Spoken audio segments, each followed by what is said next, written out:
সময়ের রাজনীতিতে একেবারে কড়া বার্তা হিমন্তের।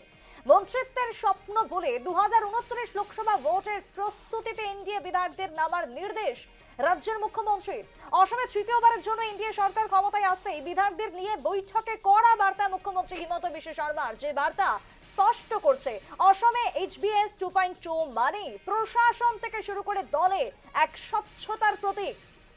2029কে সামনে রেখে একদিকে লড়াই, ঠিক অন্যদিকে কোন রকমের মন্ত্রিত্ব নয়, মন্ত্রিত্বের স্বপ্ন ভুলে সংগঠনে মন দিন। কারণ ইতিমধ্যে 102 জন এনডিএ এবং অন্যদিকে বিজেপি এককভাবে 82 জন বিধায়ক রয়েছেন। সকলকে মন্ত্রিত্ব দেওয়া সম্ভব নয় এবং যেটা সম্পূর্ণভাবে স্থির করবে দিল্লি বা শীর্ষ নেতৃত্ব, পরিষ্কারভাবে কড়াভাবে জানিয়ে দিয়েছেন হিমন্ত বিশ্ব শর্মা, রাজ্যের মুখ্যমন্ত্রী।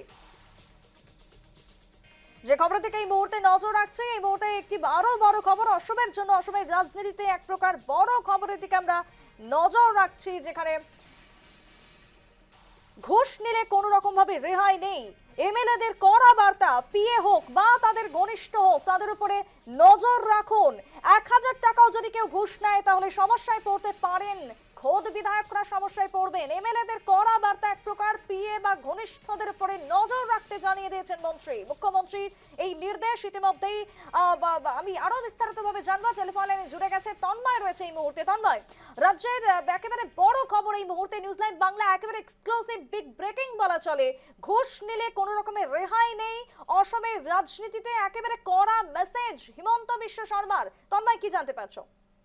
দেখো সুপ্রীতি, নিউজ লাইভ বাংলার হাতে এক্সক্লুসিভ তথ্য আমাদের সূত্রের থেকে আমরা জানতে পেরেছি। কাল যে রাতে ডিনার হয়েছিল, মুখ্যমন্ত্রী যে সতীর্থদের সাথে ডিনার করেছিলেন, সেখানে কিন্তু মুখ্যমন্ত্রী একটা কড়া বার্তা দিয়েছেন। আর এই বার্তাটা কিন্তু সবার জন্য প্রযোজ্য। এই বার্তাটা হয়েছে যতজন বিধায়ক আছেন তাদেরকে একটাই কথা বলেছেন, যে মুখ্যমন্ত্রী যে নিজের পিএ, যারা পার্সোনাল অ্যাসিস্ট্যান্ট আছেন, নিজের পিএর উপরে নজর রাখতে, যাতে পিএ কোনো বিধায়কের নাম নিয়ে যাতে কোনো দুর্নীতি ঘটাতে না পারে, দুর্নীতি সংগঠিত করতে না পারে, তার জন্য কিন্তু কড়া বার্তা মুখ্যমন্ত্রী, যে প্রত্যেকজন বিধায়ককে বলছেন যে আপনারা কিন্তু আপনাদের নিজের পিএর উপরে কিন্তু নজর রাখবেন। 1 টাকা হলেও যদি বিধায়কের নাম নিয়ে দুর্নীতি করে কোনো পিএ, তাহলে কিন্তু কাউকে রক্ষা দেওয়া হবে না, কাউকে রক্ষা দেওয়া হবে না। একটা কথা মুখ্যমন্ত্রী স্পষ্ট বার্তা, অর্থাৎ ডক্টর হিমন্ত বিশ্ব শর্মা এখন কিন্তু ফুল অ্যাকশন মুডে দেখা যাচ্ছে, একের পর এক নির্দেশ দিয়ে যাচ্ছে। দেখো, আরেকটা কথা মুখ্যমন্ত্রী বলেছেন, এই তথ্যও কিন্তু আমরা সূত্রের দিকে পেয়েছি, যে বলেছেন মুখ্যমন্ত্রী যে যারা বিধায়করা আছেন এখন, যারা এবার নির্বাচনে যারা জয়ী হয়েছেন, তারা কিন্তু একটা কথা স্পষ্টভাবে ভেবে যে জানতে হবে যে এখন স্বপ্ন দেখার সময় নেই যে কে মন্ত্রিত্ব পাবে কে মন্ত্রিত্ব পাবে না। এই মন্ত্রিত্বের যে তালিকা, সেই তালিকা কিন্তু দিল্লির দিকে তৈরি হয়ে আসবে। অর্থাৎ কেউ যেন স্বপ্ন না দেখে মন্ত্রিত্বর।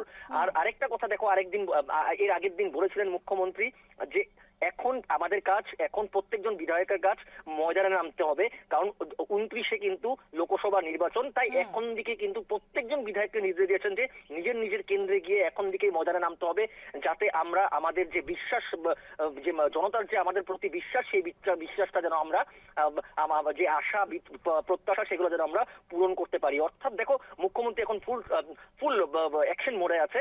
আর এই যে তথ্য আমাদের নিউজ লাইভ বাংলা এক্সক্লুসিভলি আমরা দর্শকদেরকে জানাচ্ছি, যে সবচেয়ে বড় কড়া বার্তাটা হলো মুখ্যমন্ত্রীর, যে নিজের পিএর উপরে নজর রাখো, যাতে বিধায়কের নাম নিয়ে কোনো পিএ যেন 1 টাকারও দুর্নীতি করতে না পারে। অর্থাৎ এটাই হয়েছে ডক্টর হিমন্ত বিশ্ব শর্মার টিম।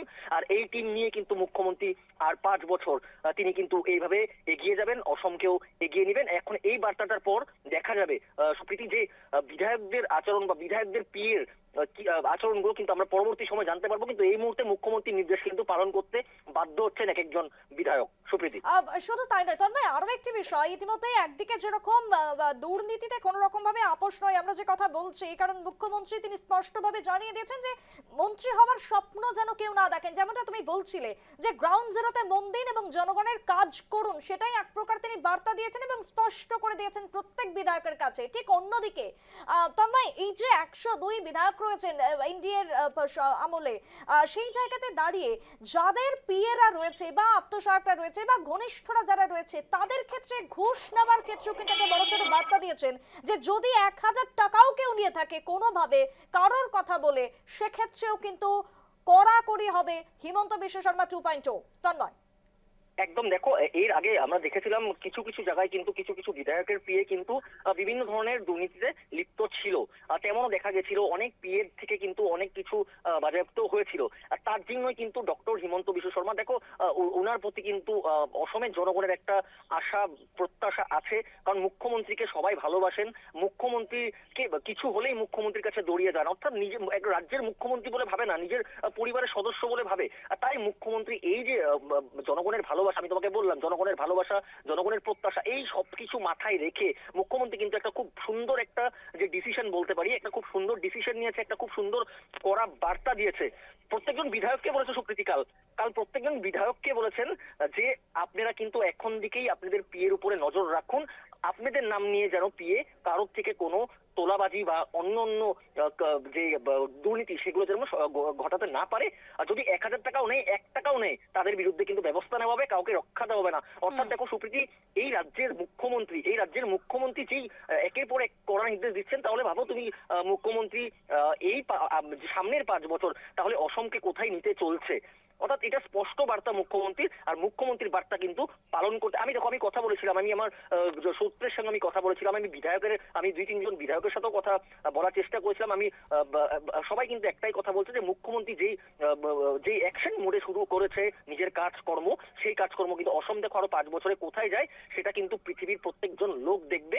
এই বার্তা নিয়েই কিন্তু মুখ্যমন্ত্রী একের পর এক যেখানেই বৈঠক করছেন, যেখানেই এনডিএর যারা বিধায়করা আছেন তাদের সঙ্গে বৈঠক করছেন, মুখ্যমন্ত্রী একের পর এক নির্দেশ দিয়ে যাচ্ছেন। অর্থাৎ এটা কিন্তু 3 নম্বর নির্দেশ।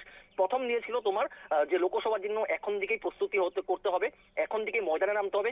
দ্বিতীয় তোমার দিল প্রত্যেকজন বিধায়ককে নিজের পিএর উপর নজর রাখতে হবে। তৃতীয়টা হয়েছে যে কোনো বিধায়ক যেন মন্ত্রিত্বর স্বপ্ন না দেখে, কারণ সেই মন্ত্রিত্ব তালিকা কিন্তু উপর মহল দিকে আসবে, বিজেপির দিল্লির দিকে আসবে। অর্থাৎ নিজের কাজ করে যাও, যদি মন্ত্রিত্ব পাওয়ার থাকে পাবে। আর শীঘ্রই 6 মাসের মধ্যেই কিন্তু 6 মাস পরেই কিন্তু যে মন্ত্রিসভার যে আরো কয়েকজন মন্ত্রী যে অন্তর্ভুক্ত হবে সেটার আগেই কিন্তু এই বার্তা মুখ্যমন্ত্রী। বেশ, তন্ময়, তোমাকে ধন্যবাদ জানাচ্ছি এই মুহূর্তে। অর্থাৎ মুখ্যমন্ত্রী হিমন্ত বিশ্ব শর্মা ইতিমধ্যেই একেবারে কড়াকড়ি, প্রশাসনিকভাবে তিনি কড়াকড়ির পথে। অন্যদিকে সরকার থেকে শুরু করে দল কোথাও যেন কোনো রকমের দুর্নীতি না প্রবেশ করে, তার জন্যই তিনি যে আপোষ করবেন না সেই কড়া মেসেজ রাজ্য রাজধানীতে তিনি দিয়ে দিলেন। ইতিমধ্যেই শুক্রবার একটি বিশেষ বৈঠক আমরা দেখেছিলাম, সেই বৈঠকে এনডিএর বিধায়কদের নিয়ে তিনি বৈঠকে বসেছিলেন। সেখানেও তিনি 2029 লোকসভা ভোটের প্রস্তুতিতে নামার আহ্বান জানাচ্ছেন প্রত্যেককে। এবং এবারে আজকের যে খবর আমাদের এই মুহূর্তে হাতে রয়েছে, তন্ময় ঠিক যেমনটা জানাচ্ছিল একেবারে এক্সক্লুসিভ, সেখানে এমএলএদের তিনি কড়াকড়ি ভাবে বার্তা দিয়েছেন কোনো পিএ বা কোনো ঘনিষ্ঠদের উপর নজর রাখতে হবে যাতে করে তারা কেউ কোনো রকমের ঘুষ না নিয়ে থাকে। 1,000 টাকাও যদি অন্তত কেউ ঘুষ নিয়ে থাকে সেটাই তাহলে ক্ষতিগ্রস্ত হবে, সেই বিধায়ক বিপাকে পড়বেন, সমস্যায় পড়বেন, জানিয়ে দিয়েছেন মুখ্যমন্ত্রী। অন্যদিকে মন্ত্রী হওয়ার স্বপ্ন না দেখতে বারবার বলেছেন মুখ্যমন্ত্রী, কারণ সবাইকে মন্ত্রিত্ব দেওয়া সম্ভব নয়।